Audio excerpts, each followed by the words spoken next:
Hi there, my name is Taylor Campbell-Mosley, and in this video I'm going to be sharing with you how I got into law school. So this channel is going to be a personal project for me. I'm not sure yet what exactly I want to be putting out. I don't want to constrain myself and say this is only going to be a law and lifestyle video or lifestyle and fitness or food and sustainability or something. For me, that's what holds me back on starting projects or endeavors, is feeling like I have to know exactly what it is, exactly how we're gonna do it, and everything has to be lined up perfectly. So I'm trying not to do that anymore. So we're just gonna start with this one video and see where it goes. But one thing for sure, even though I don't know exactly what all these videos are going to be, I know that definitely I want these videos to be positive, to be inspiring, motivational, offer some sort of advice, some perspective. That's pretty much it. Not just for law school, but just for life. You know, in a perfect world, my wish would be for everybody to be able to sustain themselves, have everything that they need, and that's, you know, physically, mentally, emotionally, spiritually, everything all together. Ooh, ooh, ooh, ooh, ooh, ooh, ooh. All right, I'm not sweating yet too much, so that's good. Let's see. I'm just gonna pull up my notes. I guess you've come here because maybe you're interested in law school, maybe you're in the process of applying, and I'm going to share with you what I went through. So before we get into the video, I guess I should tell you where I'm going to law school. So I am very proud and excited to say that I will be attending California Western School of Law in San Diego this upcoming fall. So it'll be either August or September of 2021. I believe I'll be pursuing the criminal law concentration, criminal defense and prosecution concentration. I need to remember what California Western calls it. And ultimately, right now, I would like to be a criminal defense attorney, particularly for cases where clients are innocent and trying to prove their innocence, and working with all of that. The Innocence Project was a really big motivation for me. At California Western, they do have a California Innocence Project clinic where you get to work on cases to help exonerate individuals in Southern California. And I will probably make another video on how I chose this school. This is not my only option. And I could talk a while for why I chose this school. So that might be something separate. Basically, preparing for law school, it doesn't start with college. It starts back in kindergarten, before kindergarten, just development, just like having resources to survive, first of all. So before I, get into all of this, at the end of the day, right now, it's money. And also time equals money. Who has the money to study? Who has the time to study and get good grades, to build their resume with organizations, with internships, with jobs, with leadership, with trainings, with all these different things? Probably not the person who's working 20, 30, 40 plus hours a week to sustain themselves and or their family, or they're taking care of something within their family, or whatever it is. It comes down to money. So I will be sharing an article from NPR that talks specifically about law school and the barriers to it, and then of course how this disproportionately affects Black and Brown communities. And also there is a book that's more generally on higher education, getting there, and sort of like being successful in higher education. I'm forgetting the name of the book, but it will be down below, and the author has a cool last name like Derekowitz or something. I recommend to learn more about kind of what I'm saying.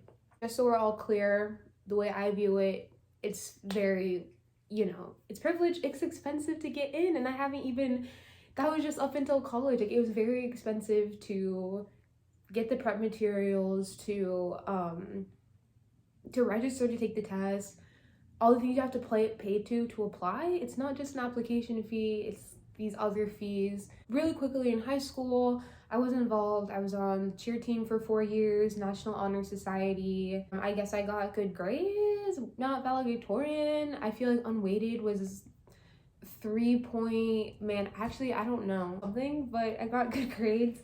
I took I knew I really wanted to go out of state for college. I'm from Glendale, Arizona, so it's kind of north of Phoenix. So I knew I wanted to go out of state, and talking to my admissions counselor, they were like, okay, like do this, this, and this. So I did extra things by taking 4 years of language instead of 2, or like clubs, volunteering. I volunteered at a hospital one summer. I started working part-time jobs. I worked at Rubio's for a year, and then I worked at Raising Cane's. So, you know, I've tried to be active and get good grades and whatever. And again, this is a privilege. So I got accepted to San Diego State University, and I loved it. I really wanted to go, and I went. I think it was a good value compared to, you know, some other schools and options. And at San Diego State University, I actually went in as a computer science major, and before I even started taking like one class there, I was like, oh, like maybe, or no, I don't even know. I went in as a psychology major. Before class started, I said, I don't want to do this. I want to do computer science. So I started taking computer science courses my first year of undergrad, and then didn't like it, wasn't good at it. That's also another story. And in that time, in that first year, I became really passionate about environmental sustainability. And I say that because it really at first was a thing more about environment and resources, and I came to learn the more like intersectional sustainability that's really focused on us people. I changed my major. I ended up studying geography with an emphasis in environmental and physical sciences. And I also earned a leadership minor. So that's what I did. I really liked my major. It was super interesting. It's super applicable, and I hope to apply it to the law and to criminal cases. So I studied that. I really enjoyed it. I was super involved on campus. The first thing I got started with was SDSU ambassadors. So we were the tour guides and orientation leaders. We were like walking backwards all over campus. And I did that before I started the geography thing. Loved it, gained a lot of public speaking skills, just professionalism, having to be places at a certain time, like every week, aside from class. That really helped a lot in terms of those aspects. I also got involved with our Environmental Business Society, E3. I was the vice president for a year there, got to make a lot of connections. So with that, I think something that helped me is trying to connect with like every speaker that we invited, LinkedIn, just talking to them, planting some sort of seed. Because we're like at this point, I wanted a sustainability job. So still everything helped. So that's one thing that I did with that. I was in Rotaract, which is a subunit of the Rotary clubs. It's a really large service organization, international. There's hundreds of clubs. And yeah, I did that for about a year and a half. Got to be around a lot of student leaders, so you get to, it was really inspirational, and just everyone was doing super great things. I will say it was kind of overwhelming at times. I started my own club on campus called WOW, which stands for Women Owning the Woman, and our mission was to uncover the leader within, specific to the experiences of women. And I worked on that for about a year and a half. I ended up winning an award called the Eric Rivera Leadership Minor Student Impact Award for the impact that Club WOW had and will have on the SDSU and surrounding community. So that's one thing I gotta put on my resume. Saying this not to just like, done it, did this, but just trying to get through it, and then can talk about, you know, maybe what helped build my law application. Because my entire undergrad, I had not thought about law school. I forgot to say that, like, I've never thought about being a lawyer. I mean, I thought briefly about being like a doctor like a while ago. I don't know. I think when I kind of senior year of high school, when I was like starting to feel like unconfident in like my educational skills, it really like shook my confidence. So that really didn't help going into computer science, which is like, yeah, like not real. Anyways, that's a whole different thing. I thought that this is something that was for people who had 4.0s and were perfect on paper and just like studied 15 hours a day, and like that isn't me. I will get into like more of my stats, but again, I'm just saying this whole time I've heard of LSAT. I didn't know what LSAT stood for. I never thought about it. Whoa. I did do research on the topic of urban livability and sustainability. So basically, I got to help redesign this one site in San Diego more sustainably. So yeah, research, student organizations. I worked throughout college in various aspects. I worked at a sandwich place. And then for 2 years, I worked as a paid intern with SDSU's Office of Sustainability. Just best team and best experience ever. Maybe I'll talk about that later. So yes, I've been working. Fast forward to coming towards graduation. It's coming up. It's January, February, my last spring semester, March. COVID happens. That's been the past year. Still trying to apply, still get a job. Everything was crazy, but you all know that. Yeah, so I graduated. I really wanted a position as either to get started in the field and see what I wanted to do as either like a sustainability analyst or project manager or coordinator or whatever it was. So I did end up securing a job after graduation. I worked as it was really a fellowship, but it was a full-time job. So I worked as a nonprofit leadership fellow for a nonprofit called SEI, which stands for Strategic Energy Innovations. I worked there for about 2 months. So like, first I had to remind myself like, congrats on that. That was super awesome. And at the time, that was my dream. I was so happy and like, oh, this is it. This is what I'm gonna do. My life is starting right now. So yeah, I start and there's a lot of, I guess like, I feel like I want to do a different video for this, but I started and I wasn't in love with it. I felt like, bottom line, I wasn't fighting for anything. And that's what I wanted to do. Like the favorite things I did in undergrad, I feel like I was fighting for something through our student government, fighting for a climate action plan and fighting for all these measures to be taken for the sake of us. And I just didn't feel like that. And also I started to feel like race and racial equity was not a priority. Something that organizations put out, and I could feel it as a worker there. So meanwhile, mind you, everything has been like going on with Black Lives Matter movement. I myself have learned a lot the past year, 2 years, 3, coming to college, honestly. So I started to kind of feel like the token Black person, and I wasn't gonna be there, I just felt uncomfortable. So maybe this will be a separate video. And again, I had a lot of privilege in even thinking about leaving. At this time, again, I'm living at my family home with my parents, so I'm not paying rent or utilities. So about a month in, I was having this realization. I was really sad about it, and I'm watching the breakdown, the verdicts of Breonna Taylor's case, and just updates on all lives lost. It was really hard. So I just felt like, why am I gonna cry?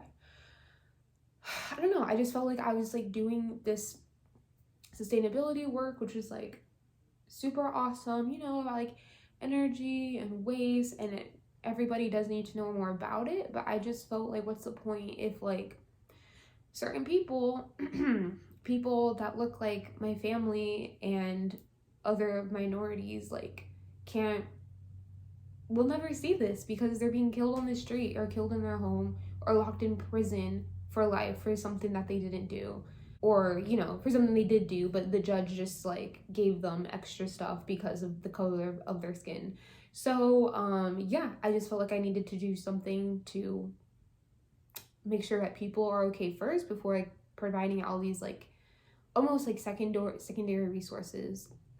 So, and at the same time, Joe Biden and Kamala Harris were, like doing their campaign, the nominations and all that stuff. She accepted her nomination and she gave this speech, and like, I just was like, oh my God, like, I can do anything in the world. Like, look at her. She's going to be the vice president of the United States. And it like hit me. And leading up to this moment, I've been paying more attention to the news and politics more than I have the past few years. And I noticed how many representatives and how many of these people were like lawyers. I'm like, like that's interesting. So something just clicked. I was like, okay, like maybe I need to go to law school, because like that's how these things keep happening, is the law. So let me go learn how to like best articulate an argument and learn the law and do something about it. And literally like that night, like I got on my computer, I started researching law school, and I just was like, oh, this is perfect. Like I've never like done it before. And I just decided, I do want to say this is not me like idolizing completely Kamala Harris, agreeing with everything that she does. Honestly, like when I become an attorney, I would like to do things, differently. I know over history, there's things she's done that I do not agree with. So I do want to say this, but at the end of the day, there's a Black woman on stage becoming our vice president. It hits a chord somewhere. I'm going off on such tangents. Hopefully this is helpful. Okay, getting into law school. So I had this realization. I was about a month into my fellowship, and I decided I'm gonna do it. I was able to live at home. The whole world seemed still in this sort of like pause sort of thing going on, and I just felt like if I was gonna try something that's gonna take a lot of investment, like do it now. So I made the decision. I decided to quit my fellowship early. So I worked there for 2 full months, and I like literally the day after that nomination, I ordered my prep book and I started studying. I studied for, I would say, September, October, November, December, and then my test was like the first week of January. So 4.5 months. It was difficult. I self-studied. I didn't pay for any courses. I could put the book that I used down below, but I really only used this one book for a while. And you had to like, learn what the LSAT is and all of that. And then I decided I wanted to like practice. Because I was watching all these vlogs and everyone's like, oh, I've taken 100 practice tests.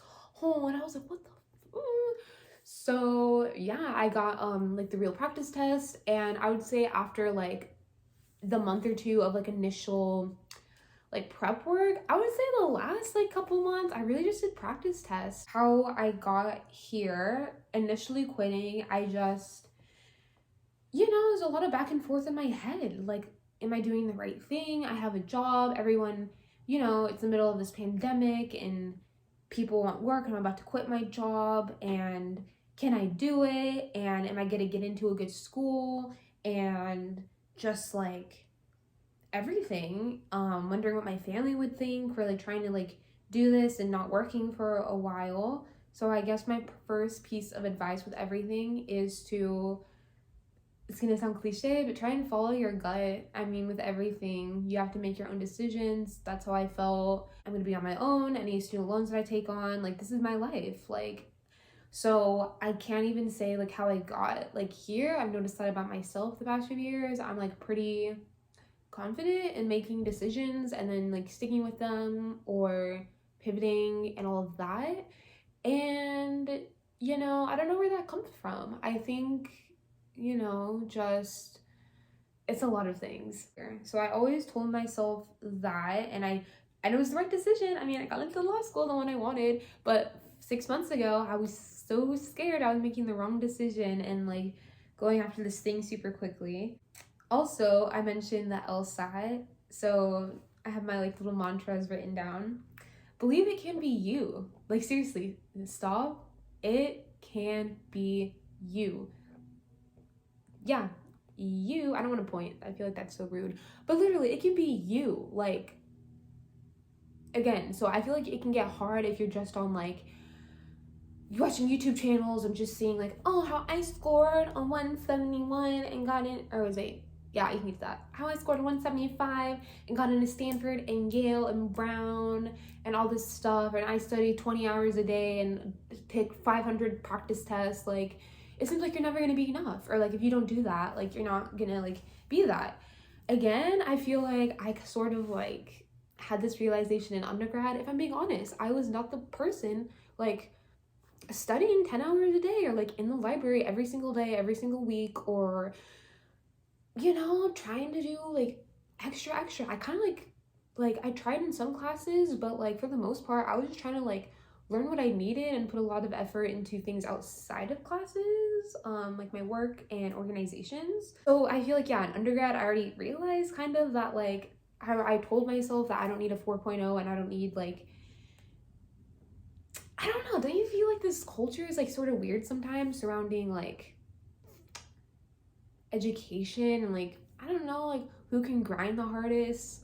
I don't know, like I don't care, like do whatever you need to do, but like for me, like that didn't work for me. Like I did not study 10 hours a day or insane amounts. Like honestly, like I don't know, probably like not even that much, but like I guess that's just for me because I like to find a balance. Like I cannot stress myself out and be like, oh my god, I'm taking 20 practice tests this week, blah blah blah blah blah. Like it just doesn't work for me. So I don't do that. It seems like it works for other people. And also I believe that I don't have to do that. Like there's hundreds of schools across the nation and each one lets in like hundreds of students. Like there's a spot for you. So I feel like sometimes social media and YouTube makes it seem like, you know, there's only 5 good schools to go to and they're all only going to accept, you know, 5 people or something. Like there's opportunity. At the end of the day, you kind of got to cut it out and just go to work and like do it, you know? Who cares what all the other people did? Which brings me to my third mantra, and this is actually something somebody posted my junior or senior year. Somebody I looked up to from SCSU. I won't say her name, and she's also finishing up law school right like now. And she posted something on Instagram, a quote, and it says, "Comparison is the thief of joy." And I believe it's by Theodore Roosevelt. And it just hit me. You know those moments? I don't know why. There was nothing that special about the day. Nothing particularly, well, actually, yes. I was in a bad place. I like wanted to quit every org and my job and like drop out of school. And like, yeah, that was during a bad time. So I think I read that and it helped. I stopped comparing myself to other people in terms of like job offers, getting a job, how well I'm doing with my student organization, who's the best leader, who's the loudest, who's doing the most advocacy, this. It's like so tiring. So I've kept that with me for a few years now. Comparison is the thief of joy. I'm going to keep that with me as I go into law school because I know it's going to be very competitive. But isn't life? I don't know. It just seems like we're always worrying about the next thing and the next thing and the next thing. Isn't everything competitive and isn't everything life and just like, I don't know. I just feel like you gotta like find some consistency and go through it.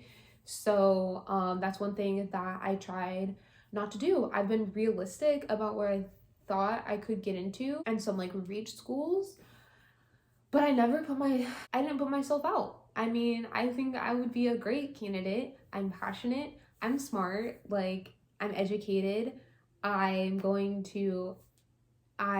have experiences, I have perspective, I have thought, like, I've given my time to other people and all of that. I know I can learn to do anything. So you have to really tell yourself that, believe in that. So it's not about me like you, like, and I wasn't always like this. It might take a few months, it might take a year, but you can do anything that you want. Talking about like some privilege, but like wherever you are, I don't know. I just don't want anyone to feel like, you know, they can't reach because they're not this like perfect ideal student. Just briefly, like what I did to get in. So my stats, my undergraduate GPA, UGPA was a 2.97. I need to double check. Pretty sure that's what it is.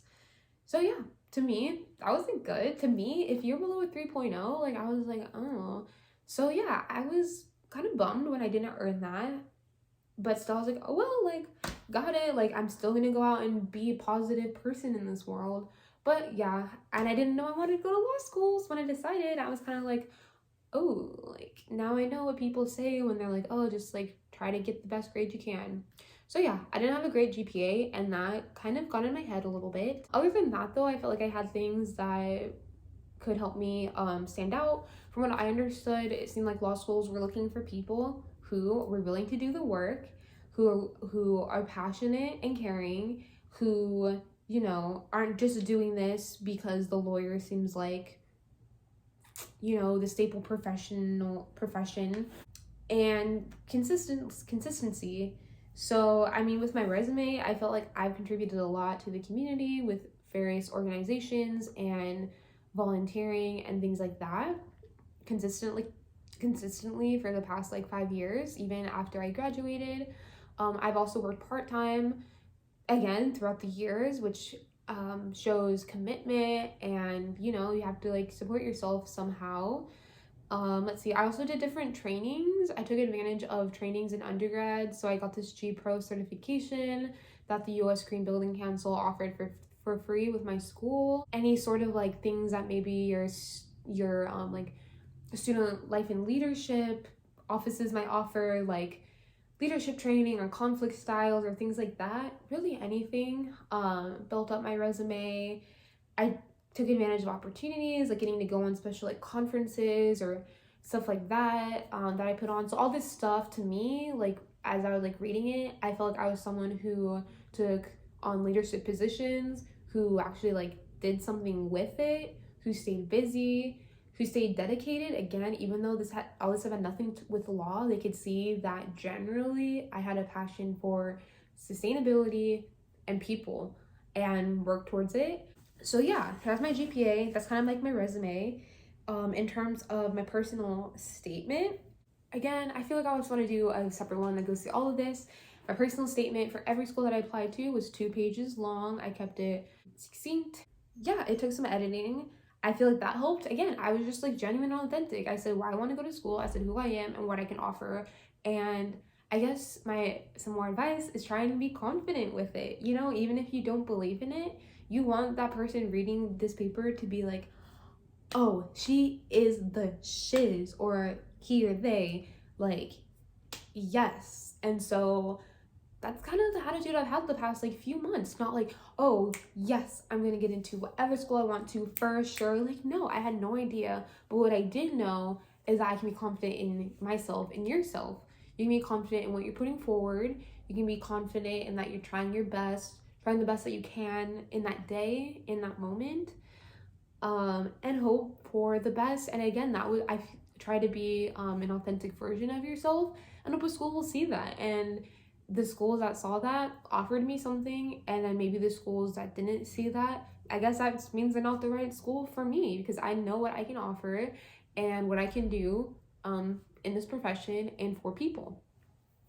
So personal statements, GPA, recommendations, I built off of my relationships the past few years. And so I had 3 recommenders. Most schools only needed 2, and I had like a third for the ones that I could. I used my boss from my internship of 2 years, I don't know what to call her, sort of like my mentor. She's known me since freshman year of college and was the advisor for the club I started called WOW. And then thirdly, my undergraduate assistant dean for the college I was in. Also got to know her through ambassadors, and she's offered me a lot of opportunities and helped me out a lot here as well.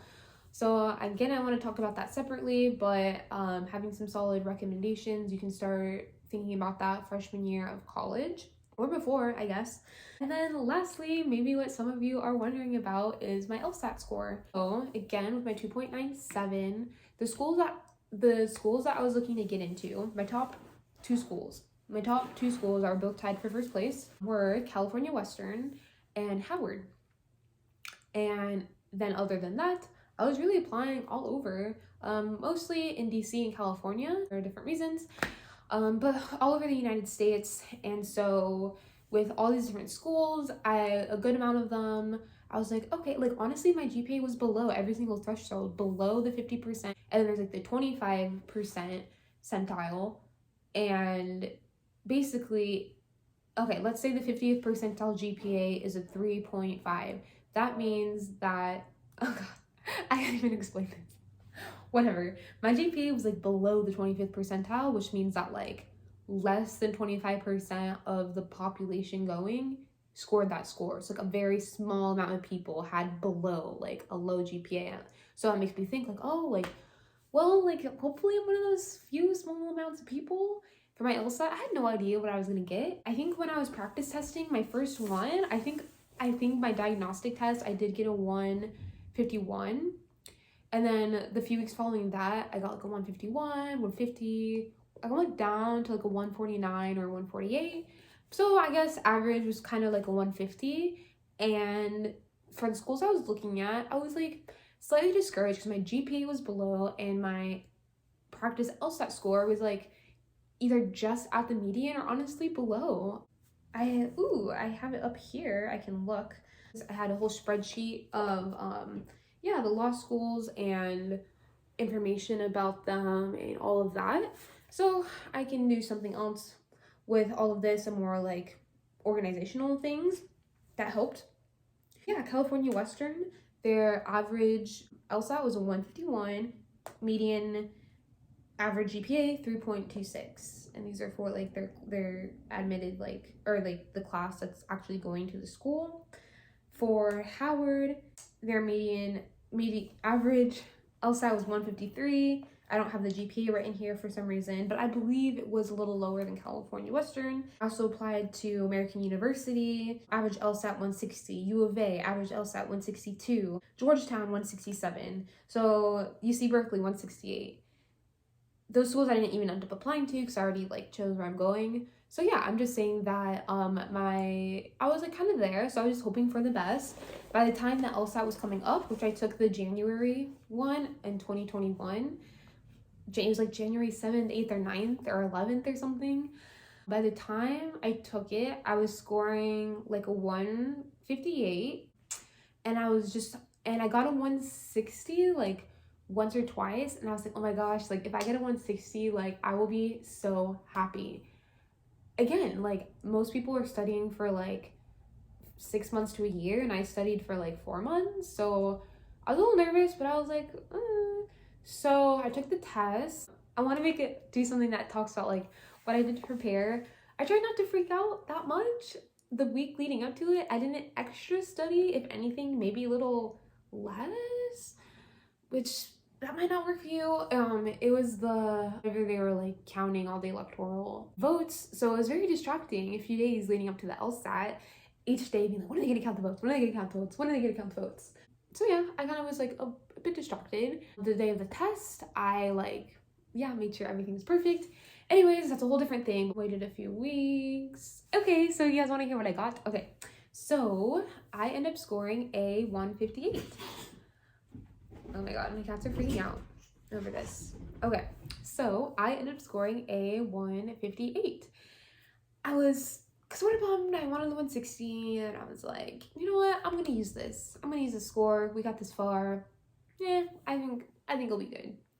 So I used the score. I started applying to schools, starting with the ones that I was most interested in, and then kind of like going from there. Yeah, I got accepted to California Western. I don't even know what to say. They're the first school to accept me, first of all. Second of all, it was so like, when I found out, I wasn't even trying to. It was like 3 a.m. and I was just on my iPad like doing whatever. Applying to another school. I applied to another school in Texas, and I finished at like 3 something a.m. and was like, let me just see like if any other schools updated their decision.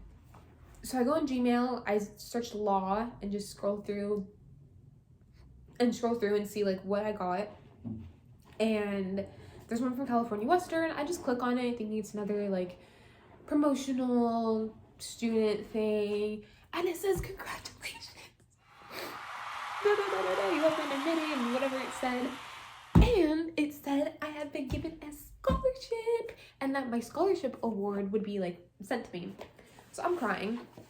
I'm freaking out. I'm so happy.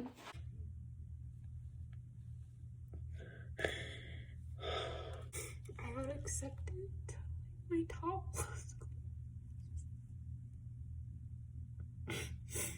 I can't believe I'm saying that. Oh my god. the scholarship covers 100% of my tuition this first year.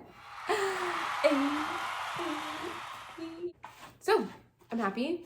Again, I will talk in a different video about like why this was so exciting for me, why I chose this one, and then what's been going on with like the other schools. Like I said, there are some options to help get some context into what my GPA, my LSAT, and all these like experience like got for me. That's where I am right now. It's still like settling with me right now. In March, in a few weeks, they're gonna have this like sort of like, I don't know, like admitted student, prospective student thing. I'm really excited to go. So that's a brief, but not so brief, overview of how I got into law school. And in the future, in just talking about this video, dang, I can talk about this for a while. And I feel like this, you know, it wasn't a whole lot of detail. So I would in the future like to make some more content that goes over specifically like just one, like how did I build relationships?